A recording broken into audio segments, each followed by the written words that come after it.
Diabetes এখন শুধুমাত্র একটি রোগ নয়, এই ডায়াবেটিস হলো একজন রোগীর জীবনের দৈনন্দিন বাস্তবতা। ডায়াবেটিস নিয়ন্ত্রণে যখন ইনসুলিনের কথা আসে তখন অনেকের মনেই জাগে নানান ভয়, নানান দ্বিধা, থাকে বিভিন্ন ভ্রান্ত ধারণা। অথচ সঠিক নিয়মে ইনসুলিন ব্যবহারের কারণে ডায়াবেটিসে হতে পারে রোগীদের নানান উপকার, তার জীবন হতে পারে সুস্থ, সুন্দর। প্রিয় দর্শক, সবাইকে আমন্ত্রণ জানিয়ে শুরু করছি RTV-র নিয়মিত স্বাস্থ্য আয়োজন মেডিক্যাফে পাওয়ার্ড বাই নিভিয়ান। পুরো সময় জুড়ে আপনাদের সাথে থাকবো আমি তমালিকা বিশ্বাস। আজকের আয়োজনে আলোচনায় আমাদের মাঝে স্টুডিওতে উপস্থিত আছেন ডাক্তার মোহাম্মদ রিপন, সহযোগী অধ্যাপক, department of endocrinology, Chittagong medical college হাসপাতাল। আমাদের আয়োজনে আপনাকে স্বাগতম। আপনাকে ধন্যবাদ। স্যার, আজ আমরা কথা বলবো ডায়াবেটিস নিয়ন্ত্রণে ইনসুলিনের ব্যবহার নিয়ে। তাই আয়োজনের শুরুতেই আমি আপনার কাছ থেকে জানতে চাইবো, ইনসুলিন আসলে কি? ইনসুলিন একটা হরমোন, যেটাকে আমাদের ভাষায় আমরা বলি যে উৎসেচক। এটা আমাদের বডি থেকে তৈরি হয়, নিঃসরণ হয়। বডির একটা জায়গায় আছে যার নাম অগ্নাশয়, এখান থেকে ইনসুলিন তৈরি হয়। এই জন্য প্রতিটি মানুষের জন্য ইনসুলিন খুব দরকার। আমরা জানি এই হরমোনটা আমাদের বডি থেকে তৈরি হয়ে আমাদের ব্লাড সুগারটা নিয়ন্ত্রণ করে। এই জন্য ইনসুলিন ঘাটতি হয় তাহলে আমরা ডায়াবেটিস বা বহুমূত্র রোগ বলি। এই যে ডায়াবেটিসের চিকিৎসায় ইনসুলিনের যে ব্যবহার, এর ভূমিকাটা কতটুকু গুরুত্বপূর্ণ? আমি যেটা স্পষ্টভাবে বলতে চাচ্ছি, আমি যেহেতু ডায়াবেটিসের হরমোন বিশেষজ্ঞ, ইনসুলিন আমরা ডায়াবেটিস রোগদের সাধারণত ব্যবহার করে থাকি। আমরা জানি আমাদের দেশে প্রায় 1,30,00,000 বয়স্ক লোকদের ডায়াবেটিস আক্রান্ত, প্রায় 5 থেকে 6 লক্ষ শিশু ডায়াবেটিস আক্রান্ত। ডায়াবেটিস যে কোনো বয়সে হতে পারে, জন্মের পর থেকে জীবনের শেষ পর্যন্ত যে কোনো মানুষ ডায়াবেটিসে আক্রান্ত হতে পারে। ডায়াবেটিসের মেন কারণ হচ্ছে আপনার ইনসুলিনের ঘাটতি। তো আমরা জানি দুই ধরনের ডায়াবেটিস সাধারণত আমরা দেখি, এছাড়াও অন্যান্য কারণে ডায়াবেটিস হতে পারে। মেন কারণ ইনসুলিন। একটা হলো ইনসুলিন ডিপেন্ডেন্ট ডায়াবেটিস, আমাদের ভাষায় আমরা বলি টাইপ 1 ডায়াবেটিস। এটা কম বয়সে হয়, এদের বডিতে কোনো ইনসুলিন থাকে না। এই জন্য যদি ইনসুলিন দেয়া না হয় তাহলে তার লাইফ থ্রেটিং হবে এবং রোগীকে বাঁচানো সম্ভব না। আর টাইপ 2 ডায়াবেটিস সাধারণত বেশি বয়সে হয়, 30 থেকে 40 বয়সে হয়, এবং ম্যাক্সিমামদের আমাদের দেশে 95% টাইপ 2 ডায়াবেটিস। এদেরকে আমরা ওদের বডিতে কিছু পরিমাণ ইনসুলিন থাকে। যখন ডায়াবেটিস আক্রান্ত হয় তখন বয়স্কদের সাধারণত 50 থেকে 70% ইনসুলিন থাকে না। এই জন্য আমরা খাওয়া দাওয়ার মাধ্যমে এবং ট্যাবলেটের মাধ্যমে আমরা ডায়াবেটিস বা সুগার নিয়ন্ত্রণ করতে পারি। কিন্তু একসময় দেখা যায় যে 7 থেকে 8 বছর 10 বছরের ভিতরে টাইপ 2 ডায়াবেটিস যারা আছে তাদেরও কিন্তু ইনসুলিন দেওয়া লাগে। এই জন্য ইনসুলিন শেষ চিকিৎসা নয়, ডায়াবেটিস মেন চিকিৎসা কিন্তু খাওয়া দাওয়া কন্ট্রোল, ট্যাবলেট কিছু পরামর্শ, আর না হলে আপনাকে ইনসুলিন দেওয়া লাগবে। এই জন্য ইনসুলিন অবশ্যই essential for the prevention and treatment of type 1 type 2 diabetes. Sir, এবারে আমি জানতে চাইবো, ইনসুলিনের নাম শুনলেই অনেক রোগী কিন্তু ভয়ে আটকে ওঠে, তাদের মনে এই নিয়ে রয়েছে নানান ভয় এবং দ্বিধা। এই ব্যাপারটার কারণটা কি? এটা স্বাভাবিক, আমাদের সাধারণ মানুষের মাঝে একটা ইনজেকশন সবসময় দিতে হবে। কিন্তু আমরা যারা এন্ডোক্রাইন ডাক্তার, হরমোন বিশেষজ্ঞ, আমরা রোগীদের কাউন্সিলিং করি। এটা একসময় ছিল যে ইনসুলিন শুনলে মানুষ আটকে উঠতো যে সবসময় ইনসুলিন দিতে হবে, সবসময় ইনজেকশন দেওয়া লাগবে। কিন্তু আমরা যখন কাউন্সিলিং করি রোগীদেরকে যে আপনার ছেলে বা মেয়ে আপনার জন্য টাইপ 1 ডায়াবেটিসে ইনসুলিন দিতে হবে, না তাকে বাঁচানো সম্ভব না। আর টাইপ 2 ডায়াবেটিস তাই যে আপনি যদি ইনসুলিন দেওয়া না হয় তাদের কমপ্লিকেশনগুলো প্রিভেন্ট হবে না। এই জন্য ইনসুলিন ওরাল ফর্মে দেওয়া সম্ভব না, অর্থাৎ মুখে দেওয়া সম্ভব না। এটা ইনজেকশন, তবে এই ইনজেকশন সাধারণত ইনজেকশনের মতো না। এই ইনজেকশন যে সিরিঞ্জটি যে আছে এটার মানে মুখে কিন্তু আপনার ব্যথানাশক ওষুধ দেওয়া আছে, এবং এটা সিরিঞ্জ ছাড়াও প্যানপিল আছে। এই জন্য প্যানপিল মানে কোনো ব্যথা পাবে না এবং অনায়াসে দিতে পারবে, এবং ইনসুলিন দিলে অনেক উপকার হবে। একটা হচ্ছে আপনার ডায়াবেটিস কমবে, পোষা খরচ কম হবে, এবং আপনার কমপ্লিকেশনগুলো হবে না। একসময় মানুষ ভয় পেতেন, এখন কিন্তু আমাদের কাউন্সিলের মাধ্যমে পেশেন্টগুলো এখন ভয় পায় না। অনেক পেশেন্ট আছে নিজেরাই ইনসুলিন দিতে আসে, ধীরে ধীরে আসলে ভয়টা কমে আসছে। আসে। এই পর্যায়ে স্যার আমি আপনার কাছে জানতে চাইবো, যখন আপনি কোনো রোগীকে ডায়াবেটিসের কারণে ইনসুলিন প্রেসক্রাইব করেন, রোগী প্রথম দিকেই মনে করে যে ইনসুলিন দিল মানে আমার রোগটা অনেক খারাপ পর্যায়ে চলে গেছে। আসলে এর ব্যাখ্যা কি? যে কোনো পেশেন্ট আমাদেরকে বলে, যখন চেম্বারে বা আমাদের আউটডোর পেশেন্ট আসে, হসপিটালে আসে, তখন বলে যে ইনসুলিন দেওয়ার পরে আমার এই প্রবলেম হতে পারে, সেই প্রবলেম হতে পারে। হ্যাঁ, ইনসুলিনের সব দিক উপকারিতা আছে। সব কিছু ড্রাগ হোক, যে কোনো ট্যাবলেট হোক, সব কিছু বা ইনসুলিন হোক, ইনজেকশন হোক, সবগুলোর পার্শ্ব প্রতিক্রিয়া থাকতে পারে। ইনসুলিন সব কিছুর অ্যাডভান্টেজ আছে, শুধু ডিসঅ্যাডভান্টেজ শুধু একটাই, অর্থাৎ অপকারিতা শুধু একটাই, যে এটা যে কোনো সময় ডায়াবেটিস কমে যেতে পারে আর একটা অন্য সময় ওজন বাড়তে পারে। এই জন্য আমরা যে কোনো রোগীদেরকে ইনসুলিন কীভাবে দিবে, কোন সময় দিবে, সে কী খাবে, আমরা রোগীদের বলে দিই। এই জন্য ইনসুলিনের সাথে হাইপোগ্লাইসিস, যেটা বলি ডায়াবেটিস কমে যেতে পারে, এই ধরনের প্রবলেম হতে পারে রোগীদেরকে, আমরা রোগীদের কাউন্সিলিং করি যে কখন সে স্ন্যাক খাবে, কখন সে খাওয়া দাওয়া খাবে, কখন সে ইনসুলিন দিবে, আমরা রোগীদের বলি। এই জন্য এই ধরনের সম্ভাবনা সাধারণত কম, 5 থেকে 10% হতে পারে যদি সে নিয়মিত যদি ফলো আপ না করে, ব্লাড সুগার যদি টেস্ট না করে, তাহলে এই ধরনের প্রবলেম হতে পারে। কিন্তু আমরা যখন কাউন্সিলিং করি সাধারণত এই ধরনের প্রবলেম এড়ানো সম্ভব। ইনসুলিন ব্যবহারের কারণে অনেক রোগী মনে করেন যে এই ইনসুলিন বোধহয় সারা জীবন দিয়ে যেতে হবে, এটা কি আসলে ঠিক স্যার? এটা সব ক্ষেত্রে ঠিক না। যেমন আমি বলছি একটু আগে, যে টাইপ 1 ডায়াবেটিসের জন্য তার ইনসুলিন দিতেই হবে, তার বডিতে ইনসুলিন নেই, এই জন্য তাকে ইনসুলিন দেওয়া লাগবে। এই জন্য এটা কোনো মার্সি নেই, যেহেতু তার মানুষ আমরা খাই বাঁচার জন্য, তেমনি ওকে টাইপ 1 ডায়াবেটিস ইনসুলিন দিব যাতে সে বাঁচে। কিন্তু টাইপ 2 ডায়াবেটিসের জন্য অনেক অপশান আছে। আমি একটু আগে বলছি যে আপনার 6 থেকে 8 বছর পরেই কিন্তু টাইপ 2 ডায়াবেটিস ইনসুলিন দেওয়া লাগবে। ইনসুলিন শেষ চিকিৎসা না, ইনসুলিন হলো যদি না দেয় তাহলে তার ডায়াবেটিস কন্ট্রোল হবে না। ডায়াবেটিস কন্ট্রোল না হলে তার বিভিন্ন ধরনের প্রবলেম সৃষ্টি হবে, যেটা মাইক্রো ম্যাক্রোসেলের কমপ্লিকেশন বলি, ক্রনিক কমপ্লিকেশন বলি। এই জন্য সবচেয়ে বড় কথা রোগীদের কাউন্সিলিং করতে হবে, তাহলে অবশ্যই সে ইনসুলিন দেবে। এবারে স্যার আপনার কাছে একটু জানতে চাইবো যে অনেকে তো ইনসুলিন ব্যবহার করছেন, অনেক ক্ষেত্রে দেখা যায় অনেক দীর্ঘমেয়াদীভাবে ইনসুলিনটা ব্যবহার করছেন। এই যে দীর্ঘমেয়াদী ইনসুলিনের ব্যবহারের কারণে শরীরের কিডনি কিংবা অন্যান্য অঙ্গে কি কোনো সমস্যা হতে পারে? জি, আপনি ভালোই প্রশ্ন করছেন।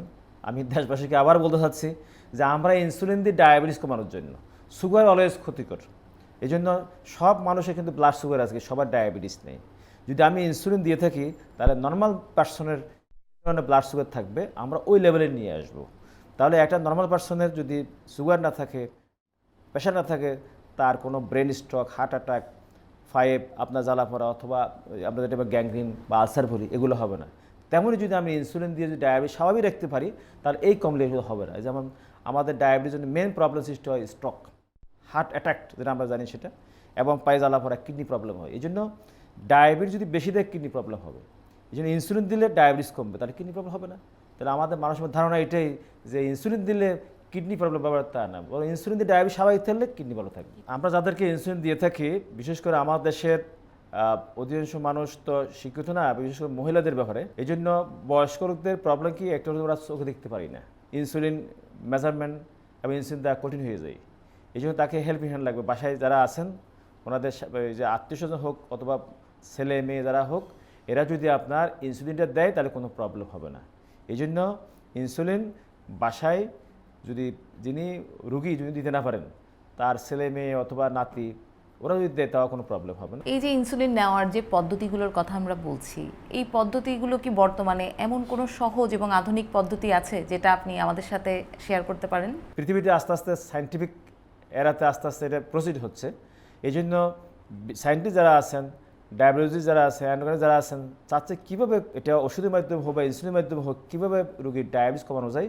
এটাই কিন্তু আমরা সবসময় রোগী থেকে পরামর্শ দেখি, আমরা নিজেরাই এটা নিয়ে গবেষণা করছি। এই জন্য এখন পর্যন্ত ইনসুলিনটা দিতে হবে সিরিঞ্জ অথবা কলম, যেটা প্যানফিল বলি আমরা। তো প্যানফিল সবচেয়ে ভালো, যেমন কি অন্ধ ব্যক্তি অশিক্ষিত মানুষ দিতে পারে, যেহেতু তার যখন আমরা প্যান ইউজ করব তখন একটা সব আওয়াজ হয়, একটা 1 2 3 আওয়াজ হয়, তখন সে বুঝতে পারে কত দিচ্ছে সেখানে। তো সবচেয়ে এখন মডার্ন টেকনিক হলো প্যানপিল। এটা ব্যথা সে কম পাবে, ক্যারি করতে সুবিধা হবে এবং তার কোনো প্রবলেম হবে না। প্যানপিল যে কোনো অন্ধ মানুষও দিতে পারবে, বয়স্ক লোকও দিতে পারবে যদি তাকে দেখিয়ে দেওয়া হয়। তাহলে সবচেয়ে ভালো এখন প্যানপিল। এছাড়াও একটা আছে যেটা কন্টিনিউয়াস সিজিএম আমরা বলি, কিন্তু ওটার দাম খুব বেশি, 4 থেকে 5 লক্ষ। এটা সবাই পারবে না। এটা সাধারণত স্ক্রিনের নিচে দিতে হয়, এবার কন্টিনিউয়াস আপনার গ্লুকোজ নিয়ন্ত্রণ করবে, কন্টিনিউয়াস ইনসুলিন যাবে। তো এটা কস্টলি, 5 থেকে 6 লক্ষ টাকা। এটা সব সাধারণ পাবলিকের জন্য সম্ভব না। এই জন্য প্যানপিলে সব ভালো। এটা এখনও আমাদের আর্থিক নাগালের ভিতরে আছে। এই জন্য আমরা যারা কষ্ট হয় দিতে সিরিঞ্জ, তাদের জন্য প্যানপিলে সবই ভালো, সবচেয়ে ভালো। স্যার, এই বিষয়ে আমরা আপনার সাথে আরও বিস্তারিত আলাপ করব। আমরা নিয়ে নিব ছোট্ট একটি বিরতি। প্রিয় দর্শক, আপনারা দেখছিলেন RTVর নিয়মিত স্বাস্থ্য আয়োজন মেডিক্যাফে, পাওয়ার্ড বাই নিভিয়ান। ফিরে আসছি কিছুক্ষণ পর, আমাদের সাথেই থাকুন।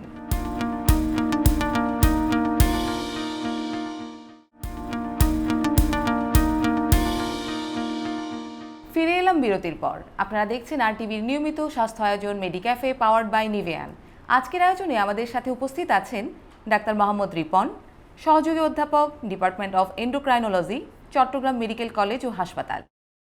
স্যার, আমরা কথা বলছিলাম ইনসুলিনের ব্যবহার নিয়ে।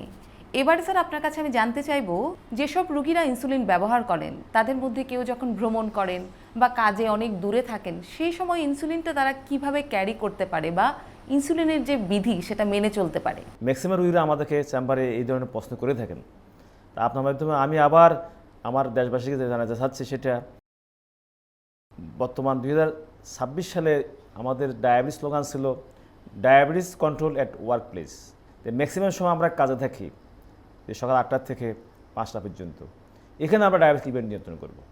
তো এটার জন্য আমাদের থেকে পরামর্শ দেয় এটাই যে আপনি যদি কলম ইউজ করেন, পেন যদি ইউজ করেন, পেন ডিভাইস যদি ইউজ করেন, এটা আপনি সবসময় ক্যারি করতে পারবেন। জাস্ট আপনি আলো এবং টেম্পারেচার থেকে দূরে থাকা লাগবে, তাহলে আপনি যে কোনো সময় এটা ক্যারি করতে পারেন। এর জন্য আপনার কোনো ফ্রিজিং প্রয়োজন হবে না, রিফ্রিজারের কোনো প্রয়োজন হবে না। কারণ আমরা কখনো ইনসুলিন রিফ্রিজার রাখি না। যদি রাখতে হয় ফ্রিজে, সেটা প্যানপিল প্রয়োজন হবে না, শুধুমাত্র সিরিঞ্জ যেগুলো ওগুলোর জন্য। তাহলে অবশ্যই আপনি প্যানপিল এখান থেকে এমব্রিয়ে যাচ্ছেন, এখান থেকে সৌদি আরব যাচ্ছেন হজ করার জন্য, এখান থেকে দেখা যাচ্ছেন, আপনার কোনো প্রবলেম হবে না আপনার ক্যারি করতে গিয়ে, এবং এটা গুণাগুণ নষ্ট হবে না। এইটা স্যার খরচ কীরকম? প্যানপিল একটু খরচ, জাস্ট সিরিঞ্জ যদি আপনার একটা বায়াল যদি 400 থেকে 500 টাকা হয়, আর প্যানপিলটা জাস্ট আপনার একটা প্যান কিনতে হবে, একটা ডিভাইসটা ফরেজার রিফিল করলে হবে। ওই ইনসুলিনের শর্ট একটা ইনসুলিন, একটা ইনসুলিন, লং একটা ইনসুলিনের রিফিল পাওয়া যায়। একটু খরচ, তাও বেশি না। এটা যদি 500 টাকা হয়, ওটা 700 থেকে 1000 টাকা, এর বেশি হয় না। তবে প্যানপিলটা রোগীর জন্য সবচেয়ে ভালো, কমফোর্টেবল, কনভেনিয়েন্ট, জাস্ট একটু সামান্য কষ্ট বেশি। এবারে আমি আপনার কাছে জানতে চাইব, আমাদের দৈনন্দিন নিয়ম বা দৈনন্দিন যাত্রায় রোজা বা বিশেষ পরিস্থিতিতে অনেক সময় দেখা যায় ইনসুলিন ব্যবহারের ক্ষেত্রে অনেকে দ্বিধায় পড়ে যান, আমি ইনসুলিন নিতে পারবো কি পারবো না। এই বিষয়ে স্যার আমাদের জন্য একটু বলবেন। এটা খুবই গুরুত্বপূর্ণ প্রশ্ন। যেমন আমাদের একটা মুসলিম কান্ট্রি, আমরা সাধারণত হজে দিয়ে থাকি, রমজানে রোজা রেখে থাকি, কীভাবে আমরা ইনসুলিনটা দিব, কীভাবে ট্যাবলেট ক্যারি করবো, ডায়াবেটিস কী থাকবো, খুবই গুরুত্বপূর্ণ প্রশ্ন। যেটা আমাদের পক্ষ থেকে, বিশেষ করে আমাদের কতগুলো সংগঠন আছে, বা এন্ডোক্রাইন সোসাইটি, এসএডপি, আমাদের ডায়াবেটিস হাসপাতাল এবং এন্ডোক্রাইন সোসাইটি, সব কিছু মিলে আমরা একটা আমাদের গাইডলাইন থাকে। আমাদের চেম্বারে যখন আসে অথবা আমাদের আউটডোরে যখন আসে, আমরা রোগীদেরকে বলি রমাদানের মিনিমাম 1.5 থেকে 2 মাস আগে আসবে, সে আসলে রোজা থাকবে কিনা, তার ডায়াবেটিস কেমন কন্ট্রোল আছে, তার ডায়াবেটিসের সাথে হার্ট, কিডনি, অন্য কোনো প্রবলেম তার আছে কিনা, আমরা এটাকে একটা অ্যাসেসমেন্ট করি না আপনি রোজা থাকতে পারবেন, তাহলে তাকে আমরা ওরাল ড্রাগ যেগুলো আছে, ওরা বলা হয় ওরাল হাইপোগ্লাইসেমিক ড্রাগ, এবং ইনসুলিন, কোন ইনসুলিন শর্ট অ্যাক্টিং, একটু বলছি আমি, intermediate insulin, long acting insulin, কোন ইনসুলিন তার জন্য প্রযোজ্য, ইফতারে কখন কী করবে, তারাই পরে কখন কী করবে, সেহরিতে কোনটা দিবে, আমরা ট্যাবলেট এবং ইনসুলিনটা অ্যাডজাস্ট করে দিয়ে দেখি, তাহলে রোগীর কোনো প্রবলেম হবে না। এবং হাইপোগ্লাইসেমিক সবচেয়ে বেশি রিস্ক সাধারণত আপনার রমাদানে, এটা যাতে না হয় এই জন্য আমরা ইফতারের সময়, সেহরির সময়, কোন সময় কোন ট্যাবলেট ইনসুলিন দিতে হবে, আমরা রোগীদেরকে লিখিতভাবে পরামর্শের মাধ্যমে, সেমিনারের মাধ্যমে আমরা সাধারণত এগুলা রোগীদেরকে প্রকাশ করি, রোগীদের বলি, কাউন্সেলিং করি, তাহলে রোগীদের কোনো প্রবলেম হবে না, রোজা রাখতে, হজ করতে, দূরের কোনো ট্রাভেলস করতে কোনো অসুবিধা রোগীদের হবে না। এছাড়াও যারা ইন্টারমিডিয়েট ফাস্টিং বলি আমরা, যে সোমবার এবং বৃহস্পতিবার যারা নফল রোজা রাখেন, তাদের ক্ষেত্রে সেম একই। যদি আপনি মাঝখান দিয়ে গ্যাপ থাকে, আপনার ওরাল হাইপোগ্লাইসেমিক ড্রাগ এবং ইনসুলিনের কোনো পরিবর্তন হবে না। যদি পরপর 2টা রাখেন, তখন আমরা ওষুধটা অ্যাডজাস্ট করে দিতে থাকি, যে সাধারণ সকালে ওষুধটা আমরা ইফতারে এবং সেহরির সময় পূর্বের ডোজের অর্ধেক, সেটা ট্যাবলেট হোক, ইনসুলিন আমরা অ্যাডজাস্ট করে দিয়ে থাকি।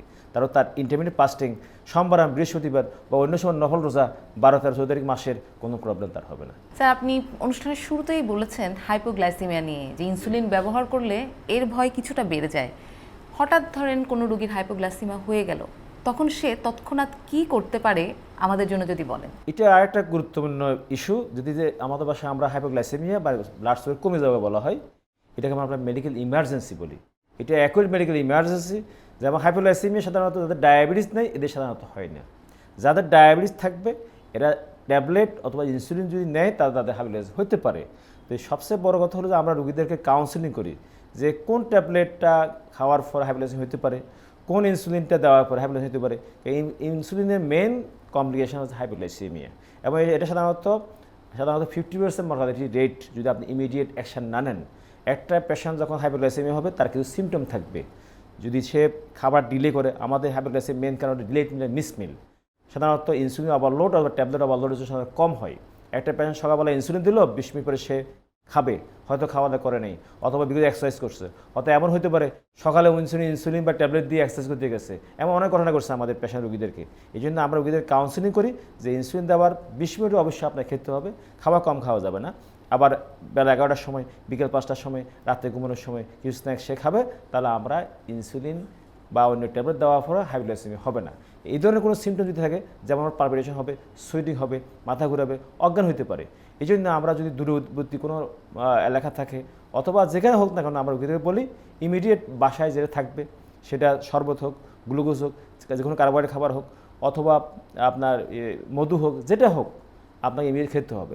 এই জন্য একটা পেশেন্ট এই ধরনের সিমটম হলে লগলো বাসা যাতে কিছু খেতে পারে, আমরা ওইটাই রুগীকে এবং রুগীর যারা থাকবে ক্যারিয়ার অথবা গার্ডিয়ান এদেরকে বুঝে বলি। কেন সে স্বাস্থ্য কমপ্লেক্সে অথবা টার্সিয়ারি হসপিটালে নিয়ে আসতে আসতে সাডেন ডেথ হতে পারে। যে সাধারণত 4 to 5 মিনিটের ভিতরে যদি ব্রেন গ্লুকোজ না পায়, তাহলে সাডেন ডেথ হয়ে যাবে। তাহলে আমরা রুগীদেরকে এটা যখন ট্রিটমেন্ট দিব, আমরা ওরাল হাইপোটেনশন ড্রাগ বা ইনসুলিন, আমরা রুগীদেরকে কাউন্সিলিং করি যে এভাবে যদি আপনি এই সিমটম দেখা দেয়, বুঝতে হবে যে আপনার হাইপোগ্লাইসেমিয়া হচ্ছে, সুগার কমে যাচ্ছে, তাহলে আপনাকে ইমিডিয়েট খেতে হবে। আমাদের কাছে অনেক সময় অনেক রুগী আসেন যারা বলেন আমার ডায়াবেটিস আছে, ডাক্তার ইনসুলিন দিয়েছে, আমি নিচ্ছি না, কারণ যদি সারা জীবন নিতে হয়। তাদের মধ্যে যে এই ভয় নতুন করে ইনসুলিন নিতে হবে মেডিকেশনের সাথে বা মেডিকেশন বাদ দিয়ে, তাদের জন্য আপনার কি বার্তা রয়েছে স্যার? অবশ্যই এই ধরনের অনেক পেশেন্ট আমরা পেস করি, যেমন তার প্রথম নিউলি ডায়াগনোসড, কারণ আমরা জানি 50% ডায়াবেটিসটা আনডায়াগনোস থাকে। Initial presentation just blood test করছে, হজে যাবে, বিদেশ যাবে, মেডিকেল টেস্ট করছে, দেখে হাই ডায়াবেটিস। এদেরকে আমরা কাউন্সিলিং করি প্রথম অবস্থায়। প্রথম অবস্থায় সবার আগে non permanent treatment, it is the main cornerstone of diabetes, অর্থাৎ খাওয়া দাওয়া কন্ট্রোল। সেকেন্ড হলো বলা হাইপোগ্লাইসেমিক ড্রাগ, ইনসুলিন। তো একটা পেশেন্টের নিয়ম হলো যে এটাই, যে আপনার সব জায়গায় মানে একটা গাইডলাইন থাকে। ওয়েস্টার্ন কান্ট্রিগুলোতে যখন একটা পেশেন্টের এই ধরনের প্রশ্ন হাই ব্লাড থাকে, ওকে হসপিটালে ভর্তি করা হয়। আমাদের দেশে যখন আমরা রোগীদেরকে বলি যে আপনার ভর্তি হতে হসপিটালে, রাজি হয় না, সে তখন অনেক দূর থেকে আসছে, তাহলে তাকে আমরা বুঝে বলতে হবে যে আপনি যদি এখন ইনসুলিন দেন 2 সপ্তাহের জন্য, সুগার যখন কমে যাবে তখন ট্যাবলেট দেবো। কেন ধরো একটা পেশেন্টের 300-400 আছে, তখন আমরা হয়তো ট্যাবলেটের রেসপন্স নাও করতে পারি, তখন আমরা বলি হসপিটালাইজেশন কথা বলি, কিন্তু রুগী রাজি হয় না। তখন তাকে আমরা বুঝে বলি ইনসুলিন দেন 2 সপ্তাহের জন্য, আপনার ট্যাবলেট দেওয়া যাবে। যেহেতু ইনসুলিন আইজিমের জন্য না, সবার জন্য আইজিমের জন্য না, ওনার যেহেতু এখন একটু ডায়াবেটিস বেশি আছে, আমরা যদি 2 সপ্তাহের জন্য ইনসুলিন দিয়ে থাকি, তাহলে সে পরে ট্যাবলেট করা যাবে। যদি এরপরেও সম্ভব না হয় যে সে ট্যাবলেট ইনসুলিন নেবেই না, তার তো একটা কিছু করতে হবে। তখন তার খাওয়া দাওয়া কন্ট্রোল এবং ট্যাবলেট দিয়ে দিই আমরা, যে আপনি 1 সপ্তাহ পরে আসবেন, এই ট্যাবলেট নেন। অনেক ক্ষেত্রে কমে, অনেক ক্ষেত্রে কমে না। পরে 1 সপ্তাহ পরে রুগী নিজেই আসে, স্যার আমার তো ডায়াবেটিস কমে নাই, খাওয়া দাওয়া করার পরে আমাকে ইনসুলিন দেন। তখন আমরা সাধারণত এই সিস্টেমটা করি, কিন্তু আপনাকে ট্রিটমেন্ট অবশ্যই দিতে হবে, সেটা ট্যাবলেট ফর্মে হোক, ইনসুলিন ফর্মে হোক, একদম পেশেন্টকে নেগলেক্ট করা যাবে না। স্যার এবারে একটু অন্যরকম প্রশ্ন করব। ডায়াবেটিস রোগের কারণে অনেক নারী পুরুষের মধ্যে নানান রকম আশঙ্কা থাকে, তার মধ্যে একটি হলো তার পারিবারিক জীবন, মানসিক অবস্থা। এক্ষেত্রে তার পারিবারিক জীবনে কি কোনো সমস্যা হতে পারে? হ্যাঁ, হতে পারে। যেমন আমরা টাইফয়েড ডায়াবেটিস যদি কম বয়সে হয়, যদি সে যদি আনকন্ট্রোল থাকে, তাহলে তার নর্মাল লাইফ লিড করতে পারে, কনজুগাল লাইফ, কোনো প্রবলেম হবে না। যেহেতু পুরুষ যদি বহন করে, বিশেষ করে ডায়াবেটিস আক্রান্ত হয়, তার সেক্সুয়াল, আমরা ইরেকটাইল ডিসফাংশন বলি অথবা প্রেগন্যান্সি রেগুলেশন বলি, এটা হতে পারে। নর্মালি একটা পেশেন্ট যখন 40 বছর হয়, at the age of the 40 years, তখন তো 5% সেক্সুয়াল অ্যাক্টিভিটি কমে যায়। 50% যদি 50 ইয়ার্স যদি হয়, তাহলে 15 থেকে 20% কমে যায়। 80 বছর হয় যদি 80% কমে যায়। This is a normal ageing প্রসেসের জন্য আমাদের বডির স্ট্রেংথ এবং আমাদের একটা হরমোন টেস্টোস্টেরন কমে যেতে পারে। ডায়াবেটিস যেটা অ্যাগ্রিভেট করে, যাদের ডায়াবেটিস আনকন্ট্রোল থাকে, তাদের সেক্সুয়াল প্রবলেম হতে পারে, যে কোনো বয়সে হতে পারে। তবে সাধারণত আমাদের দেশে টাইপ 2 ডায়াবেটিস 40 পরে হয়তো, এই জন্য ম্যাক্সিমাম পেশেন্টগুলো অনেক সময় আমাদের কাছে শুধুমাত্র ইরেকটাইল ডিসফাংশন আমাদের কাছে আসে, দেখে যায় ডায়াবেটিস হাই। এই জন্য তাদের জন্য কন্ট্রোল হতে একটাই, তাকে সাইকোলজিক্যাল কাউন্সেলিং করতে হবে, মেডিকেল ট্রিটমেন্ট দেওয়া লাগবে, লাস্টে গিয়ে আমরা তাকে ডায়াবেটিস কন্ট্রোল করতে হবে। কিন্তু সেক্সুয়াল স্ট্রিটমেন্ট বলগুলো না। তবে বাচ্চা নিতে সাধারণত পুরুষে কোনো অসুবিধা হবে না, কিন্তু মহিলাদের ক্ষেত্রে প্রবলেম হবে। যেহেতু আমরা 2টা ক্যাটাগরি বলি, একটা হচ্ছে যে ডায়াবেটিস ইন প্রেগনেন্সি, অর্থাৎ গর্ভাবস্থা ডায়াবেটিস, আর একটা হলো ডায়াবেটিস আছে সে গর্ভবতী হবে। This is a mass difference. কেন? যাদের ডায়াবেটিস আছে সে গর্ভবতী হবে, তাকে অবশ্যই diabetes well control, strictly control, diabetes যখন খালি পেটে আপনার 5 থেকে 6 বরাবর 6-7 রাখা লাগবে। কেন? যদি সুগার বেশি থাকে, তার ওভুলেশন হবে না, ডিম ফুটবে না, এবং সে প্রেগনেন্ট হতে পারবে না। আমরা জানি যে প্রথম 12 সপ্তাহ খুবই ইম্পর্টেন্ট মায়ের জন্য, তখন এটা অর্গানোজেনেসিস বলা হয়, বাচ্চার সব অঙ্গ তৈরি হয় প্রথম 12 সপ্তাহে। যদি সুগার থাকে, আমাদের বাসায় আমরা বলি সুগার টেরাটোজেনিক মানে ক্ষতি করে, এমব্রায়োপ্যাথি বাচ্চার প্রবলেম সৃষ্টি করে। এই জন্য কনজেনাইটাল অ্যানিমিক একটা কথা আছে মেডিকেল টার্মে, এগুলো সাধারণত 12 সপ্তাহের ভিতরে হয়। যদি সুগার বেশি থাকে তাহলে বাচ্চার কনজেনাইটাল অ্যানিমিক হবে।